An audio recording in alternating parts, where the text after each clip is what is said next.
You will never see that money again. The Portuguese taxpayers may as well stand on the beaches of Portugal and throw the money into the sea, because Pedro Nuno Santos, your Minister for Infrastructure, is stealing money away from infrastructure projects so he can shove it down the toilet that is TAP. All TAP will do that money is flush it down the toilet and it will be lost forever.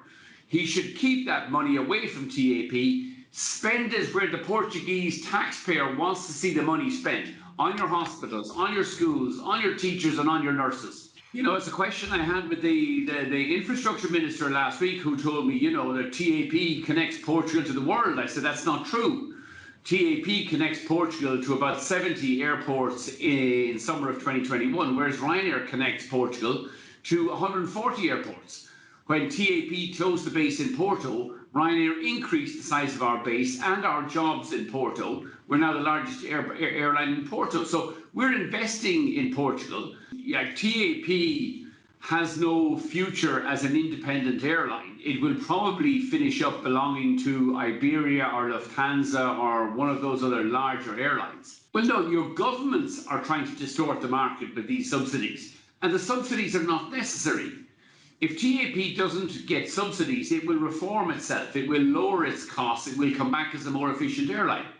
But for as long as the Portuguese government keeps TAP on the crack cocaine of state aid, like Alitalia, like SAS, it will keep losing money, there will be no reform, and taxpayers' money will continue to be wasted. Ryanair is much more important to Portugal than TAP, because Ryanair is investing in Portugal. We're growing routes to Portugal, we're growing jobs in Portugal without any government subsidies.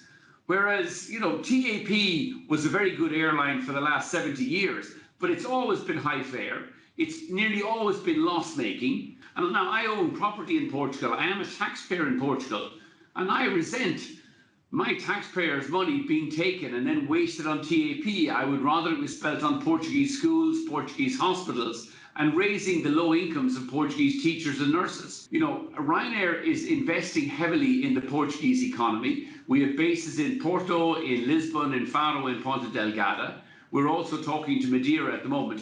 We want to add more routes. We want to create more highly paid jobs for our pilots and cabin crew. And it's unfair that as we invest our money in Portugal, that you're asking us to compete against not just TAP, but TAP with the crack cocaine of 3 billion euros of government subsidies. And that's 3 billion euros that taxpayers in Porto don't want wasted on TAP. They don't want it. They'd like to see it spent on hospitals, on schools, on nurses and on teachers.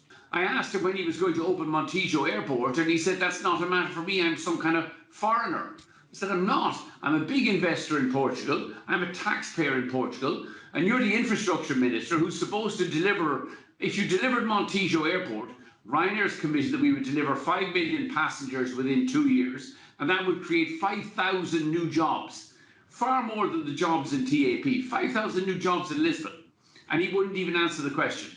He just thinks, be quiet, sit in the corner while we waste scarce taxpayers' money on keeping TAP alive because it's his vanity project. Nurses and teachers in Portugal earn less than half what Ryanair pays its cabin crew. Those are problems that the infrastructure minister should be addressing, not stealing from his hospitals and stealing from his schools to waste it down the black hole or the pit, the money pit that is TAP. Having still closed, it doesn't even invest in Porto, for example. They closed the base in Porto. All they do in Porto is fly people to Lisbon. We have 55 routes today to Porto. We employ pilots, cabin crew. We have aircraft based full-time in Porto. We're investing in Porto, whereas all TAP is doing is stealing money away.